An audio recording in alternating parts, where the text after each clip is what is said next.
안녕하세요. 저는 먼 길을 돌아 제자리를 찾게 된 40대 여성입니다. 오해라는 건 뜨개질하는 양말의 한 콜을 빠뜨린 것과 같아 처음에 고치기만 하면 단지 한 바늘로 해결된다는 말이 있습니다. 오해할 만한 일을 하더라도 재빨리 제자리로 돌려놓는다면 사람들 간의 오해는 그렇게 자주 일어나진 않겠죠. 제가 오늘 들려드릴 사연도 마찬가지로 오해에서 빚어진 일들입니다. 지금 생각해보면 그 처음의 한순간이 뒤로 갈수록 다른 사람들의 마음을 혼란스럽게 하고 서로를 믿지 못하게 만들었던 것 같습니다. 저와 제 시댁에 멀리 돌아온 이야기 지금부터 시작해볼게요. 제 기억 속에 저희 집은 단 한 번도 부자였던 적이 없습니다. 부자는커녕 평범하지조차 않았죠. 그렇다고 저희 부모님이 불성실하게 살았던 건 아닙니다. 저희 부모님은 누구보다 더 힘겹게 좀 더 나은 삶을 위해 열심히 살아가는 분이셨어요. 하지만 불행은 언제나 갑자기 찾아오는 법이죠. 제 아버진 제가 초등학교 4학년일 때 돌아가셨습니다. 원인은 교통사고였어요. 퇴근길 아버진 역주행하는 차량을 피하려다 오히려 참변을 당하게 되셨죠. 가장을 잃은 저희 가족은 순식간에 삶의 가장 밑바닥으로 내동댕이 쳐졌습니다. 어머닌 몸이 약한 분이셨기 때문에 가정주부로 집에만 계셨고 돈은 아버지가 벌었습니다. 그런 와중에 아버지가 돌아가시고 나니 어머니가 가정을 위해 돈을 벌어야만 했어요. 정말로 끊임없이 말 그대로 어머님은 허리가 끊어지도록 쉬는 날 없이 열심히 일을 하셨습니다. 그 약한 몸으로 언제나 일을 하고 돌아오시면 녹초가 되어 쓰러져 주무시기 바빴죠. 그 와중에 절 키워내야 했으니 얼마나 힘든 일이었겠어요. 저는 없는 걸 달라며 떼쓰는 어린아이는 아니었어요. 오히려 이 일들로 인해 빨리 처리된 아이였죠. 저는 고생하고 있는 어머니를 위해 대학을 포기했고 고등학교 졸업과 동시에 공장에 취직하기로 했습니다. 고등학교 친구들이 대학교를 진학하는 동안 저는 공장을 알아보느라 바빴습니다. 전 이때 어머니 생각만 했어요. 그저 돈을 많이 벌어 어머니 노후만 편하게 지낼 수 있도록 해주고 싶었을 뿐이었죠. 그렇게 20살부터 30살까지 공장을 다니며 악착같이 돈을 모았습니다. 하지만 돈을 모으는 데는 한계가 있더군요. 생활비며 어머니에게 드릴 병원비며 다 빼고 나면 저축할 돈은 많지 않았어요. 그래도 악착같이 모으기 시작했습니다. 그리고 20대 끝자락에 남편을 만나게 되었어요. 남편은 당시 공무원이었습니다. 배울 점이 많은 사람이었고 나이는 저보다 3살이 많았습니다. 그렇게 만난 지 1년 정도 되는 제게 청혼을 하더군요. 하지만 전 고민을 할 수밖에 없었어요. 사실은 그때 당시 어머니가 많이 아프셨기 때문입니다. 어머님은 제가 취직하고 나선 일을 줄이셨지만 이미 몸 상태는 그리 좋지 않은 상태였어요. 오랜만에 하게 된 건강검진에서 위암 판정을 받았거든요. 게다가 이미 기수로 따지면 말기에 가까운 시한부였습니다. 그래서 어머니의 마지막을 제가 지켜드리고 싶었어요. 어머니께서 한정된 시간을 살고 있다면 그 시간만큼은 제가 어머니를 행복하게 해드려야겠다는 생각을 하고 있었거든요. 그리고 또 한 가지 이유는 시모 때문이었습니다. 이미 결혼 전부터 시모는 절 탐탁지 않게 여기고 계셨으니까요. 이유를 짐작 못할 것도 아니었어요.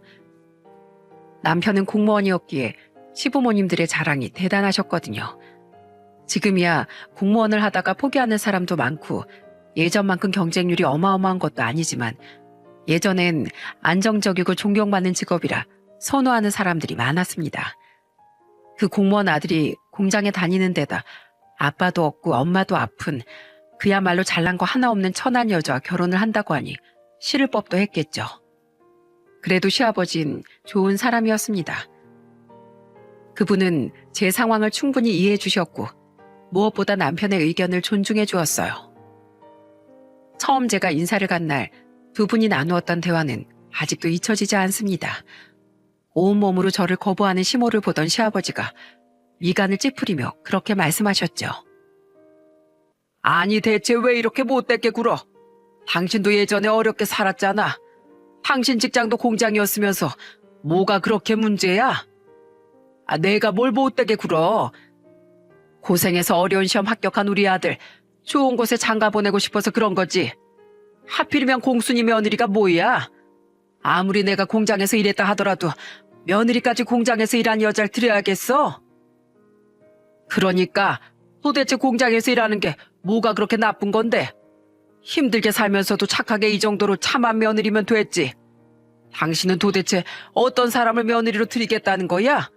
당신 아들이 이렇게 좋아한다는데 왜 당신은 나만 못된 사람으로 만들어요? 난 좀 더 괜찮은 며느리를 얻고 싶은 것뿐이야. 우리 아들 정도면 당연히 그럴 수 있지. 얘가 뭐가 모자라 이런 여자를 만나? 난 이 결혼 반대야. 시모의 완강한 반대에 저는 당혹스러움을 감추지 못했고 터져 나올 것 같은 눈물을 참느라 애를 써야 했습니다. 그런데 그때 시아버지께서 말씀하셨어요. 당신이 데리고 살 거야? 우리 아들이 데리고 살 사람인데 그 정도는 아들이 고르게 놔둬. 그때 남편이 입을 열었습니다. 제 손을 꼭 잡으며 말했죠. 어머니, 죄송한데 저 이 여자 아니면 결혼 못할 것 같아요. 그러니까 허락해 주세요. 저는 사람에게 값어치를 매기는 행동은 하지 말라고 배웠습니다. 두 분께요. 그러니 더 이상 절 이 사람 앞에서 부끄러운 사람으로 만들지 말아주세요. 남편의 그 말에 시모는 가슴을 찔린 듯 황급히 눈을 돌려 남편의 시선을 피했습니다. 그리고 시아버지는 웃으며 저희의 결혼을 허락해 주셨어요.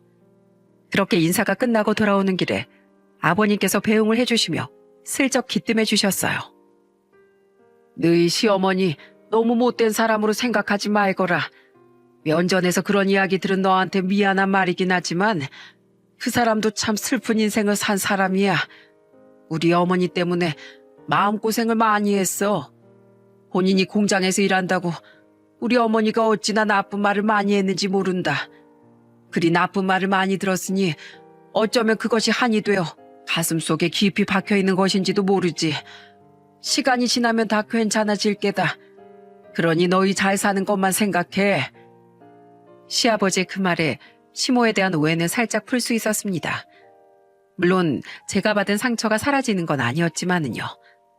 그렇지만 그분 나름의 사연이 있고 그런 일들로 인해 그렇게 뾰족해지셨다는 건 이해할 수 있는 부분이었어요. 그렇게 시아버지 허락으로 저흰 결혼을 할 수 있게 되었어요. 하지만 결혼식은 쉽게 치러진 건 아니었어요. 전 아버지가 없는 데다 어머니도 당시엔 병원에 입원한 상태였기 때문에 혼주석에 앉을 분이 계시지 않았거든요. 하지만 어머니는 위대한 분이셨어요. 몸이 죽을 만큼 힘이 들어도 내 새끼 결혼식만큼은 꼭 봐야겠다며 병원에 만류해도 와주셨어요. 엄마도 힘든데 왜 왔어? 나 괜찮다고 했잖아. 속상해 죽겠어 정말. 아이고, 엄만 괜찮어. 숨이 끊어져도 우리 딸 결혼식은 보고 가야 되지 않겠어? 우리 딸 고맙고 감사해. 애비 없이 자랐어도 이렇게 훌륭하게 커줘서 먼저 하늘로 떠난 이 애비가 이 모습을 보면 얼마나 좋아하실고. 우리 딸 사랑한다. 그리고 결혼 축하해. 어머니 얼굴을 보고 눈물과 기쁨이 마음속에 뒤섞였지만 이내 힘도 없이 다른 사람의 부축을 받는 모습을 보며 눈물을 흘려야 했습니다. 친척분의 도움을 받아 겨우겨우 앉는 모습이 너무나 견딜 수 없을 만큼 가슴이 아팠어요. 그렇게 결혼식이 끝날 때까지 식은땀을 흘려가며 혼주석을 지켰던 어머니는 그 다음날 병세가 더욱 악화되셨습니다. 전 스스로를 자책할 수밖에 없었어요. 괜히 결혼한답시고 어머니를 불러내는 바람에 어머니 몸이 더 안 좋아졌다는 생각에 죄송함과 슬픔에 하염없이 눈물만 흘렸습니다. 이 시기에 남편에겐 그저 미안한 마음뿐이었어요. 한창 깨볶을 시기에 홀로 두고 어머니 병간호에 매진하는 아내라니. 그렇지만 남편은 그런 저를 충분히 이해해줬습니다. 그러면서 제게 몸 상하지 않게 조심하라는 당부만을 전했죠. 그런 남편보다 저를 더 걱정하는 사람이 바로 어머니였습니다. 우리 딸 가정 꾸리며 힘든 일이 많을 거야. 그리고 때론 견딜 수 없을 만큼 화가 나고 억울한 일도 생기지. 그래도 너라면 잘 이겨낼 수 있을 거야. 이 엄만 널 혼자 크도록 만든 것 같아서 마음이 아파. 가는 길에 너 어릴 때 모습이 잠자는 것뿐이라는 게 얼마나 괴로운지. 나도 남들처럼 자식 커가는 모습 보며 행복하고 싶었는데 먹고 살아야 한다는 핑계로 널 소홀히 한 것 같아 미안하고 네가 날 원망만 할까봐. 엄마, 난 엄마 절대로 원망 안 해. 엄마가 날 위해 얼마나 애쓰시는지 잘 알고 있으니까. 그러니까 그런 말 하지 마. 아버지 돌아가시고 나 키우느라 엄마 병 키운 것 같아서 내가 미안해. 내가 없었다면, 나라는 존재가 없었다면 엄만 좀 더 자유롭게 살 수 있었을 텐데 미안해. 그런 말 하지 마, 딸. 넌 내 삶의 목적이었어. 네가 없었다면 이렇게 행복하지 않았을 거고 이리 치열하게 살아가지도 못했을 거야. 그러니까 은희야, 꼭 너만은 행복해지렴. 이 엄마 마지막 부탁이다. 그 대화를 끝으로 어머니와 더 이상 대화는 나누지 못했습니다. 그 뒤로는 통증과 괴로움에 몸부림치는 어머니만이 있을 뿐이었죠. 그 고통을 함께 나누지 못하는 제 가슴도 타들어가고 한없이 아팠습니다. 그리고 결국 결혼식을 올린 지 2주일 만에 돌아가셨어요. 어머니를 여의고 저는 한동안 눈물로 하루를 보냈습니다. 여보, 나 당신한테 할 말이 있어. 무슨 말인데? 힘없이 답하는 제게 남편이 그러더군요. 장모님이 생전에 내게 남긴 말이 있어. 어머니 이야기에 제 눈물이 다시 차올랐습니다. 남편은 제 손을 꼭 잡고 그러더군요. 장모님께서 꼭 나더러 당신을 행복하고 즐겁게 해주라고 부탁하셨어. 불쌍한 내 딸 잘 지켜달라고 말이야. 지금까지 외롭게 자랐으니 더 이상 외롭게 하지 말라면서 말이야. 여보, 어머님 좋은 데 가셨을 거야. 하늘에서 우리 사는 모습 지켜본다고 하셨으니 이젠 그만 울고 장모님 잘 배웅해드리자. 내가 당신한테 더 잘할게. 나 믿어줘. 저는 남편의 그 말에 얼마나 든든했는지 모릅니다. 어머니가 돌아가셨어도 혼자가 아니라는 걸 깨우쳐준 남편에게 너무 고마웠어요.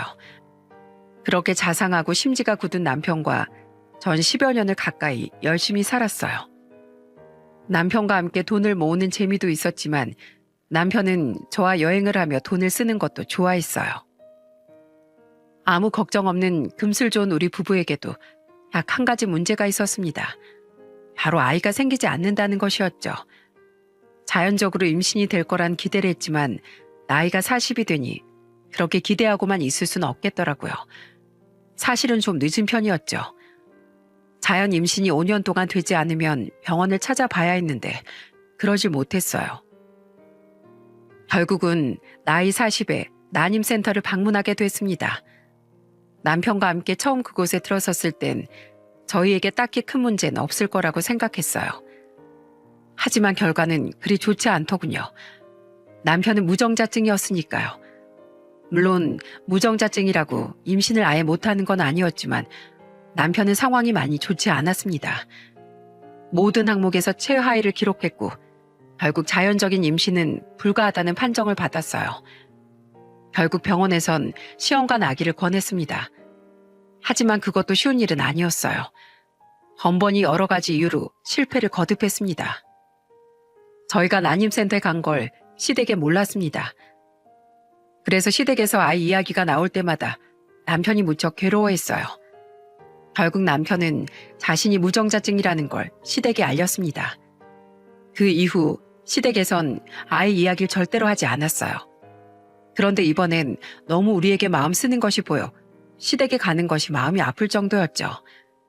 그래도 차츰차츰 상처는 아물어 가고 있었습니다. 저희는 아이를 갖겠다는 생각보단 현실에 집중하기로 했어요.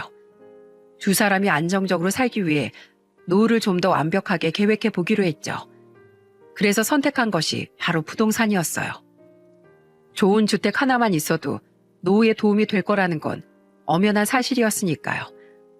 그래서 부동산 주택을 하나 매매를 했죠. 저희가 모아놓은 돈에 빚까지 얻어 산 주택이었습니다. 하지만 이게 무슨 일일까요? 그렇게 확인에 확인을 거듭했던 저희가 그만 사기를 당해버렸습니다. 평생을 모은 돈이었고 이젠 좀 살만하다 싶으니 이런 일이 벌어지고 만 거였습니다.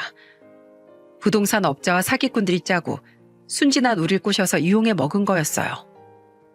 경찰서에 찾아가 펑펑 울며 제발 우리 돈 좀 찾아달라고 부탁을 하고 사정을 해도 돌아오는 대답은 기다리라는 말뿐이었어요.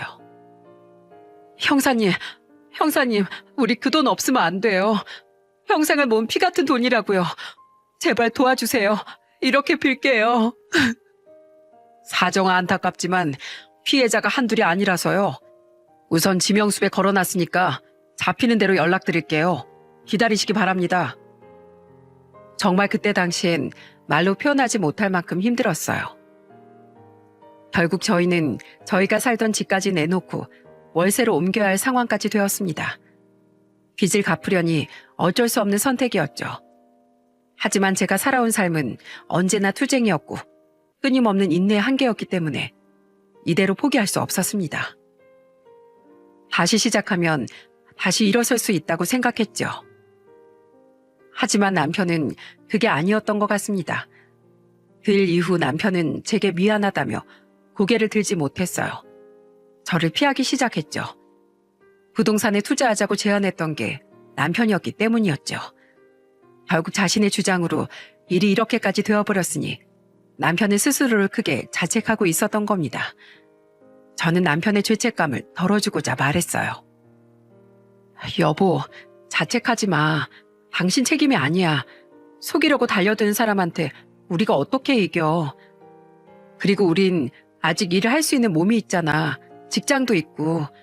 우리가 월세방에 들어왔지만 그래도 다시 빚을 갚고 돈을 모으면 괜찮을 거야. 그리고 혹시 또 모르지. 그 사기꾼이라도 잡으면 더 좋아질 테고. 저는 남편의 마음을 가볍게 만들기 위해 노력했어요. 하지만 제 말은 남편의 마음속에 와닿지 않았던 것 같아요. 남편은 정신적으로 더 이상 버티지 못했습니다. 남편은 결혼 후 줄곧 책임져야 할 사람이라고 생각하고 있었던 것 같아요. 그래서 저와 남편 두 사람이 그런 상황에 놓이게 되자 결국 참을 수 없었던 것 같습니다. 남편은 그날 이후 그 사기꾼 업자들을 찾아다닌다며 전국을 찾아 헤맸습니다. 하지만 경찰도 찾지 못하는 그것들을 남편이 찾을 수 있었겠어요? 허탕치고 들어올 때면 남편은 평소에 먹지 않은 술들을 마시기 시작했어요. 몸이 이기지도 못하면서 남편은 마구 마셔대기 시작했습니다. 집에서뿐만 아니라 밖에서도 술이 떡이 돼서 들어와 미안하다며 다 자기 잘못이라며 자책을 하며 눈물을 흘리며 잠들기도 했죠. 제가 할 수 있는 건 빨리 정신 차리길 바라며 말없이 안아주는 것뿐이었어요. 하지만 얼마 후 저는 남편의 차가운 주검을 보게 되었습니다. 술 먹고 운전대를 잡은 게 문제였어요. 우리와 함께 부동산 피해를 당했던 피해자 쪽에서 그 사기꾼들 은신처를 알아냈다며 남편한테 연락을 한 게 화근이었죠. 남편은 그 연락을 받은가 동시에 술이 만취한 가운데 그 은신처로 향하던 중 교통사고가 나고 만 거였어요. 그때 당시 전 집에 없는 상태였고 일을 하고 있는 상태였습니다. 그 사실을 나중에 알았던 거였죠. 만약에 이 사실을 미리 알았다면 어떻게든 가지 말라고 뜯어 말렸을 텐데 후에는 이미 늦은 상황이었어요. 결국 전 또 혼자가 되고 말았습니다. 왜 이런 불행이 저에게만 닥쳐오는지 자괴감을 느끼며 하루하루가 고통이었어요. 소리를 너무 질러 나오지 않는 목소리로, 쉬어버린 목소리로 그렇게 남편의 이름을 부르고 지치길 반복하다가 그렇게 장례식은 끝이 났습니다. 그런데 장례식 후에 저는 더 큰 봉변을 당해야 했어요. 장례식 땐 제게 아무 말 없이 눈물만 흘리던 시모가 저에게 소리를 지르기 시작했습니다. 네가 문제다. 네가 우리 아들을 잡아먹었어. 그래서 내가 너 처음 봤을 때 그렇게 싫었던 거야. 우리 아들 살려내. 우리 집안의 대가 끊겼어. 너 때문에 말이야. 도대체 너 우리 집안에 무슨 짓을 한 거야? 얼른 내 자식 돌려내.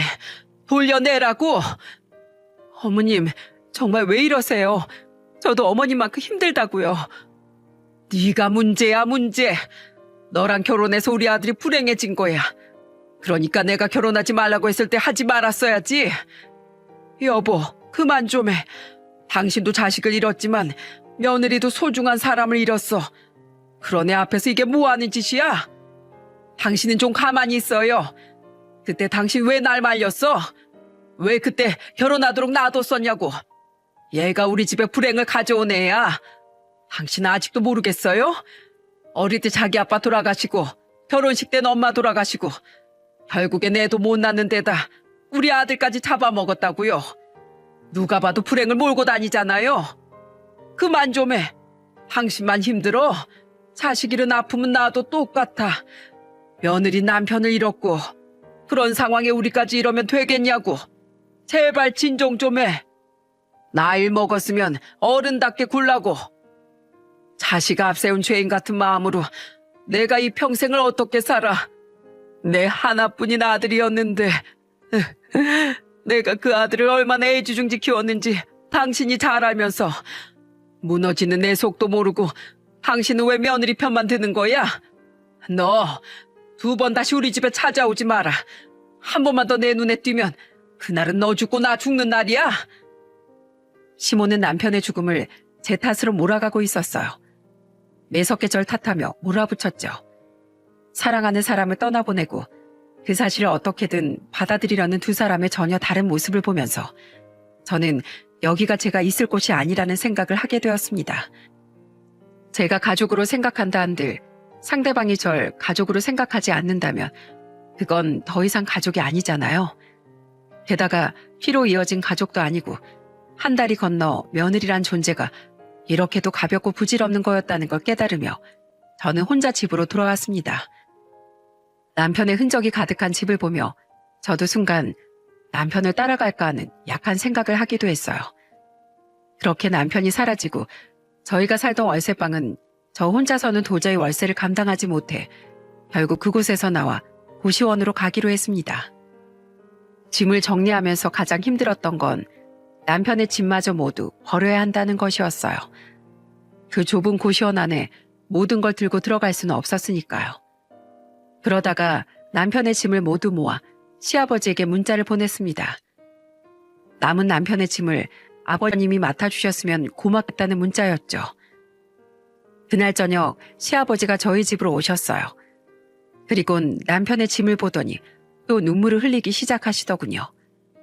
그리고는 작은 봉투를 꺼내 저에게 건넸습니다. 며느라가 미안하다. 내 널 많이 도와주지 못하지만 이걸로 당분간은 쓸 수 있을 게다. 이거 가지고 가서 조금이라도 버티려무나. 그리고 힘이 되어주지 못해 미안하구나. 시아버지의 마음이 너무 고마웠습니다.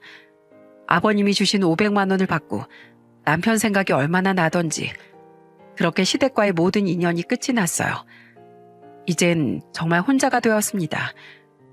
2평도 안 되는 고시원에서 암흑 같은 시간을 보내며 앞으로 어떻게 살아가야 할지 막막하기만 했어요. 슬픔도 가시질 않았고요. 그렇게 얼마나 지났을까요? 갑자기 입맛이 없고 구토 증상이 올라오더군요. 조금 있으면 괜찮아지겠지 했는데 나아지질 않더라고요. 깜짝 놀라 병원을 찾았는데 그런 저에게 내려진 진단을 듣고 저는 기절초풍하는 줄 알았습니다. 제가 임신을 한 것이었어요. 의사 말로는 쉽진 않지만 무정자증이어도 임신을 하는 경우가 있다고 했어요. 제가 바로 그 사례라면서 말이죠. 그제서야 이해가 가더라고요. 힘든 일로 생리불순이라 생각했던 것이 속이 안 좋아 구토를 했던 것이 모두 임신 때문이었다는 것을요. 저는 이 사실을 알리기 위해 그 길로 시댁으로 향했습니다. 당신들 손주를 임신했다고 하면 얼마나 좋아하실지 상상을 하면서 말이죠. 어머님, 아버님, 잠시만 나와보세요. 제가 드릴 말씀이 있어요. 야, 내가 너한테 우리 집에 오지 말라고 했지? 네 얼굴 보기 싫다고. 너만 보면 복장이 터지는데 왜 자꾸 여기 와서 얼쩡거려? 어머님, 제발 제 이야기 딱 한 번만 들어주세요. 저 임신했어요. 그 사람 아이를 가졌다고요. 어머님 손주가 제 뱃속에 있다고요. 하지만 제 바람과는 달리 시모는 코웃음을 치며 막말을 하기 시작하더군요. 뭐? 임신? 야, 이 미친 거사. 우리 아들이 무정자증인데 무슨 놈의 임신이야? 네가 어디 가서 딴 놈씨 받아와서 이러는 거지? 이거 가만 보니까 우리 아들 몰래 딴 놈을 만났구먼. 바람을 폈어. 그래, 그 애가 지금 우리 애 아들이라고 말하면서 돈 달라는 거니? 정말 너도 가지가지 한다. 재산 다 말아먹고 남편까지 잡아먹더니만 이젠 우리 집 재산 뜯으러와? 썩 꺼지지 못해? 어머님, 제발 좀... 전 시모에게 매달렸지만 시모는 문을 쾅 닫고 안으로 들어가 버렸습니다. 하지만 전 포기할 수 없었어요. 이 아이가 남편의 아이라는 걸 어떻게든 알리고 싶었거든요. 그렇게 문을 두드리고 있었는데 문이 열리더라고요. 어머님이라고 생각한 제가 말을 하려는데 순식간에 제 머리 위로 차가운 것이 쏟아졌습니다. 썩 나가지 못해, 이 오망한 거사. 네가 지금 이 집에 와서 그딴 정신 나간 소리나 하고 있을 때야? 정신 차려. 너 같은 년 받아줄 사람 없으니까. 나가서 애 낳든지 말든지 죽든지 말든지 너 알아서 해. 저는 차가운 물세를 받으며 그 자리에 얼어붙고 말았습니다. 이곳에 오면서 전 그런 착각을 했어요. 두 사람이 기뻐하며 절 안아줄 거라는 생각, 손주가 생겼다는 행복을 그들에게 전할 수 있겠다는 들뜬 마음. 하지만 돌아오는 건 이런 천대뿐이었죠. 아들이 무정자증인데 네가 어떻게 애를 가졌냐는 말에 저는 답답하고 억울한 마음뿐이었습니다. 시모에게 어떠한 말로 호소를 해도 드리려고 하지 않았어요. 그분의 마음은 이미 꽉 닫힌 채였습니다. 결국은 홀로 터벅터벅 고시원으로 돌아올 수밖에 없었어요. 배가 불러올수록 더 서글픈 일이 늘어만 갔습니다. 산부인과에 함께 오는 부부, 먹고 싶은 걸 사다 주는 남편, 제게는 그 모두가 없는 것이었어요. 그리고 무엇보다 몸이 아플 때 그 누구도 저를 돌봐주지 않는다는 걸 깨달았을 때가 가장 힘들었어요. 몸이 아파도 생계는 꾸려야 했고 빚은 갚아야 했습니다. 그래도 뱃속의 아이는 제 걱정과는 다르게 무럭무럭 잘 크고 있었죠. 그래서 그나마 이겨낼 수 있었던 것 같아요. 그 힘든 상황에서도 포기하지 않았던 건 뱃속의 아이 때문이었어요. 그리고 가끔 제가 힘들 때마다 제 꿈에 남편이 나오기도 했습니다. 여보, 힘내. 내가 지켜보고 있어. 난 약한 사람이라 이렇게 당신을 두고 와버렸지만 당신은 절대 그러지 마. 그 꿈을 꾸고 저는 잠에서 깨어나 눈물을 흘렸습니다. 그리고 저도 모르게 중얼거렸죠. 당신 왜 여기 없어? 왜 여기 없냐고. 나 지금 너무 힘들어. 당신한텐 열심히 잘 살아보겠다고 이야기했는데 사실 나 너무 힘들어. 왜 남들에겐 당연한 게 나에겐 당연한 게 아닌 거지? 왜 남들은 다 비껴가는 그 일들이 내게만 일어나는 걸까? 남편에게 호소하고 싶은 마음은 가득했지만 그 사람은 이미 없는 사람이었어요. 제 주변엔 저의 힘든 상황을 알아줄 사람이 단 한 사람도 없었어요. 그렇게 전 홀로 아이를 출산하게 되었습니다. 출산한 아이는 아들이었어요. 남편이 보았다면 무척이나 좋아했을 테지만 전 출산 후에도 누군가에게 축복받는 일은 없었습니다. 없는 살림에 지금 당장 먹고 살 일도 바쁜지라 조리원은 꿈도 못 꾸고 어린 아이를 데리고 고시원으로 돌아올 수밖에 없었습니다. 이제 막 태어난 그 갓난쟁인 생각보다 예민했어요. 엄마의 감정을 누구보다 먼저 알아채더군요. 제가 울면 아이가 나쁜 영향이라도 받을까봐 미소를 활짝 지어주고 싶은데 이상하게 웃고 있는데도 눈물이 흐르더라고요. 웃는 얼굴을 유지할 수 없을 만큼 저는 그만큼 힘이 들었습니다. 아이가 울면 우는 대로 눈치가 보이고 얻고 나가 재워서 돌아오길 하루에도 그렇게 몇 번을 반복했습니다. 갓난 아이이기 때문에 일을 하지 못하니 결국 임신하면서 모아놓은 아주 작은 돈들도 끌어다 쓰게 되었죠. 설상가상으로 제 몸 상태는 더 안 좋아지고 있었어요. 몸조리를 제대로 하지 않고 나온 터라 온몸이 쑤시고 열도 났습니다. 이미 아이가 200일이 다 되어가는데도 제 몸은 점점 더 축나기 시작했어요. 이때쯤엔 모유 수유도 제대로 안 될 정도였어요. 엄마가 잘 먹어야 모유도 잘 나오는데 저부터 음식을 거르고 끼니를 놓치니 젖은 점점 더 말라가기만 했습니다.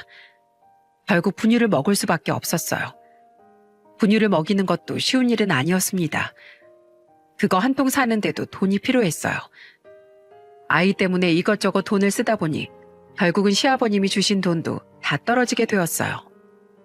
통장엔 꼴랑 1,800원만 남아있더군요. 저는 한계를 느끼기 시작했어요. 제가 이렇게 무력한 인간이라는 걸 처음으로 느꼈던 순간이었죠. 아이를 위해서라면 무엇인지 할 수 있을 것처럼 말했지만 아이가 있음으로 해서 포기해야 하는 것들이 너무 많았습니다.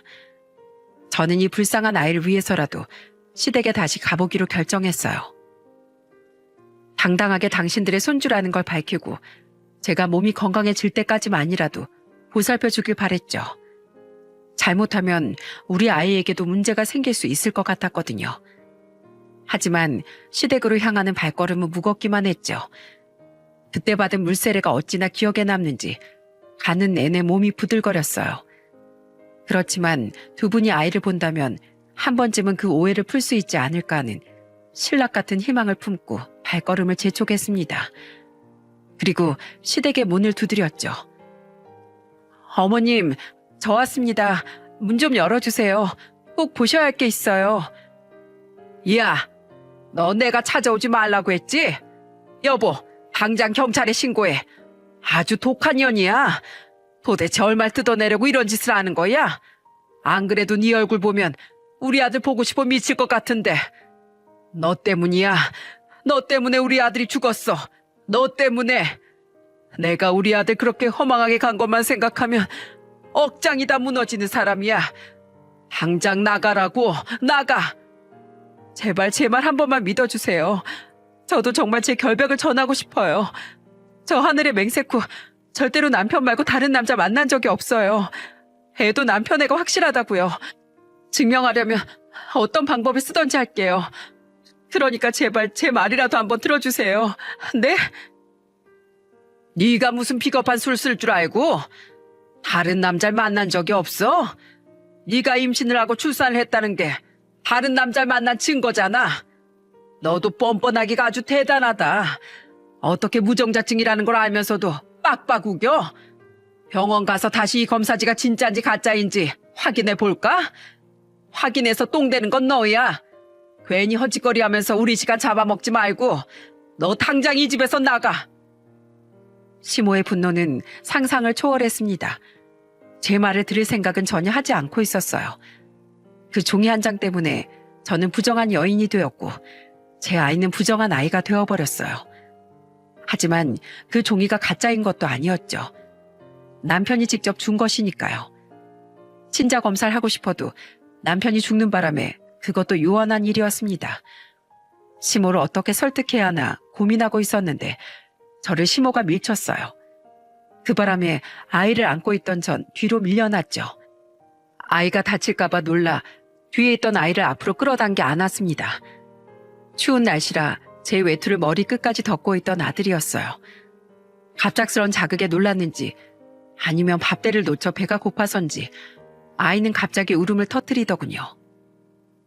먹지도 못하고 또래 아이보다 훨씬 작은 아이가 그렇게 큰 소리로 우는 건 처음 보았습니다. 마치 나 여기 있으니 좀 보라는 듯 엄청나게 큰 소리로 울어 저는 당황할 수밖에 없었어요. 외투를 내리고 아이를 끌어안아 달래기 바빴습니다.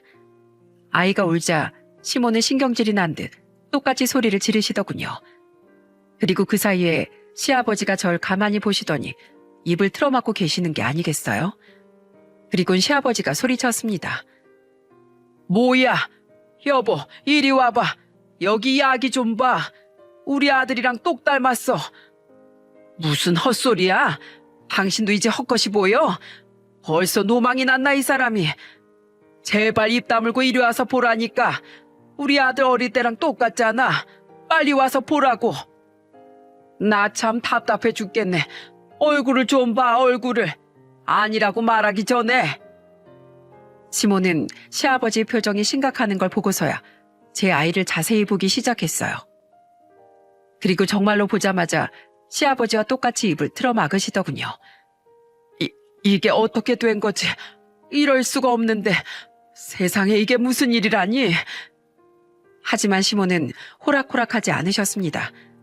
곧바로 정신을 차리시더니 다시 부정하기 시작했어요.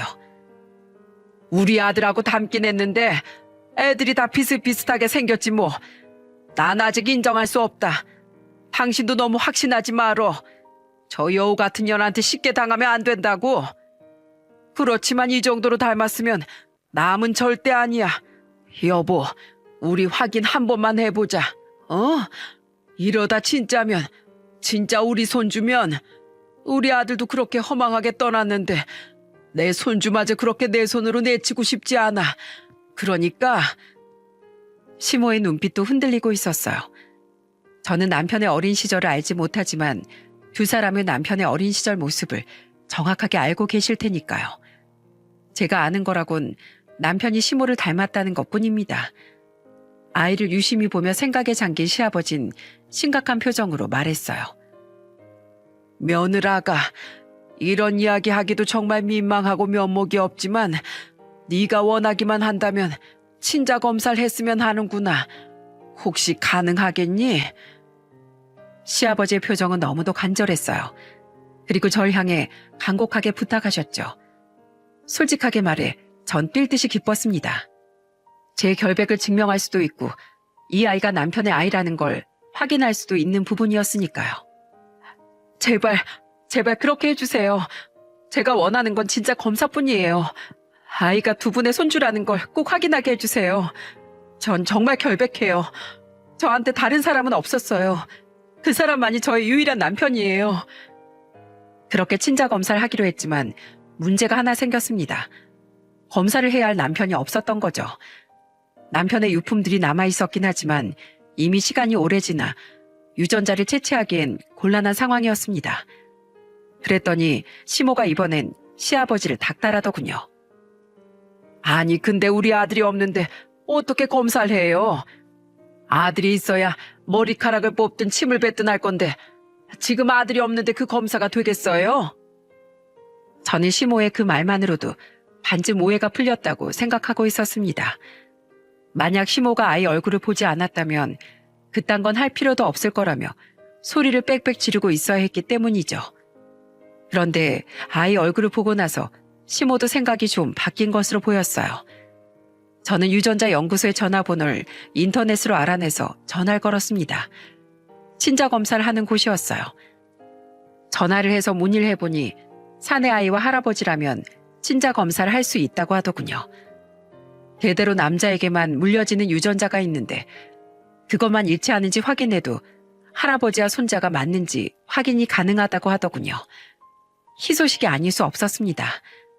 시아버지와 시모 그리고 저와 제 아이는 친자 검사를 하는 곳으로 가서 모두가 보는 앞에서 유전자를 채취하고 검사를 의뢰했습니다. 그 과정에 어떤 외부의 개입도 없다는 걸 네 사람 모두 잘 알고 있었어요. 그리고 저는 다시 고시원으로 들어왔고 두 분은 시댁으로 돌아갔어요. 시아버진 이번에도 시모 몰래 저에게 100만 원의 돈을 쥐어주셨어요. 잠시만 참으라며 그 아이가 내 손주인 것이 분명해 보인다며 검사 결과가 나오면 바로 달려오겠다고 말씀하셨죠. 그리고 며칠 뒤 드디어 검사 확인 결과가 나왔습니다. 그렇게 고시원에 있는데 고시원으로 시부모가 검사 결과지를 들고 오셨어요. 시부는 놀라 손이 부들부들 떨리며 저에게 그 결과지를 주셨습니다. 네 말이 사실이었다. 네가 아는 말이 모두 사실이었어. 우리가 바보같이 여태까지 네 말을 들으려고도 않고 귀를 막고 있었던 거야. 이렇게 귀한 우리 손주가 여기 있는지도 모르고. 시아버진 그렇게 울며 저에게 말하셨어요. 그러면서 제가 지내고 있는 고시원을 짧게 살펴보시더니 얼굴이 더 일그러지더군요. 네가 이렇게 힘들게 사는 줄 내가 알았으면 도와줬을 텐데 내 아픔에 그저 눈이 멀어 며느리가 어떻게 사는지도 모르고 있었구나. 세상에 이런 곳에서 애를 키우면서 어떻게 살았니? 내가 너 생각하면 손주 얼굴 보는 것도 민망할 정도로 미안하구나. 내가 이 죄값을 어떻게 다 갚아야 되니? 내가 이러고도 죽어서 우리 아들 얼굴을 어떻게 봐? 지 사랑하는 여자를 이렇게 힘들게 했다고, 제 아이 이렇게 모른 채 놔뒀다고 날 탓할까봐 너무 무섭구나. 아버님, 그런 말씀하지 마세요. 이제라도 알게 되셔서 정말 다행이에요. 저는 다른 거 바란 거 없어요. 진짜 이 아이가 아버님, 어머님의 손주라는 것만 알아주셔도 전 정말 여한이 없을 정도예요. 시아버진 저에게 미안한 마음이 들어서인지 얼굴도 들지 못했습니다. 그리고 제게 안겨진 손주를 안아보겠다는 말도 하지 못했죠. 저는 그런 시아버지에게 아이를 안겨드렸습니다. 아버님 손주예요. 이제라도 한번 꼭 안아주세요. 여태까지 저 말고 안아주는 사람이 아무도 없었거든요. 아이고, 이 피덩이 같은 것을.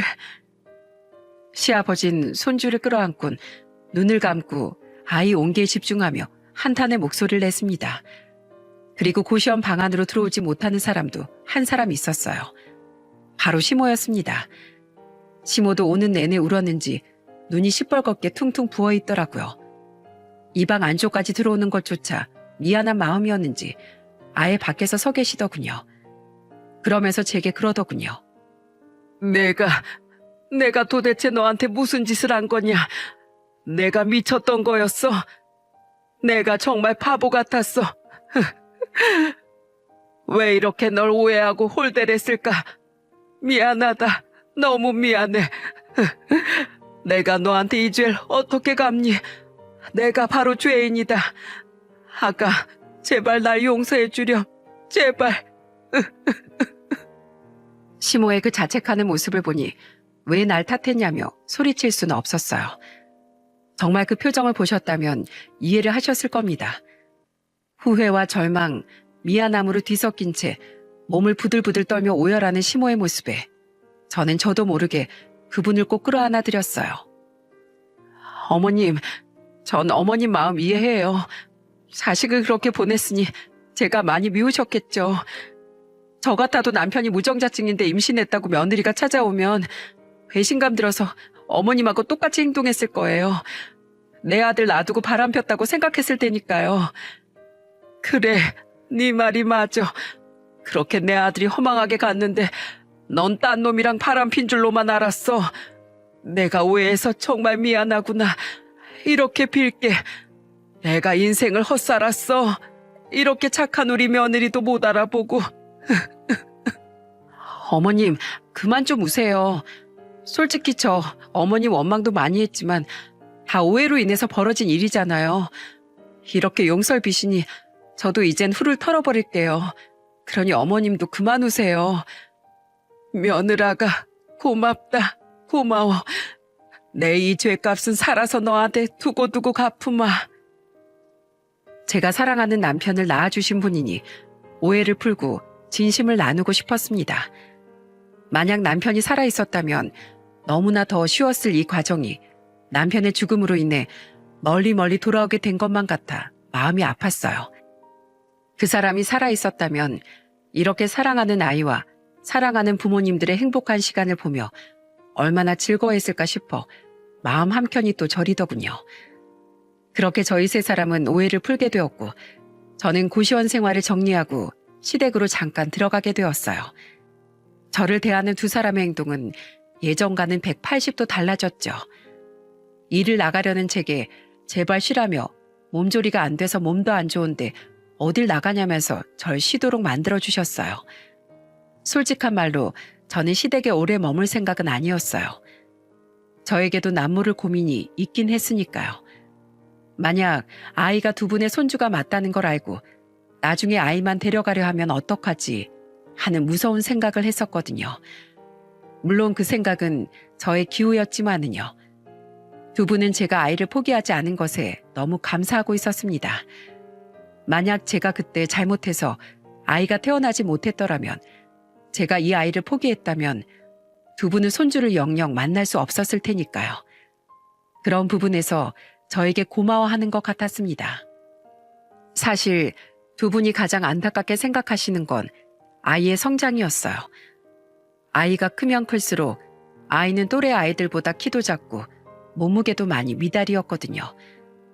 영유아 건강검진을 하러 갔을 때 조부모님도 함께 따라오셨어요. 그때 의사가 그렇게 말하더군요. 아이가 많이 작아요.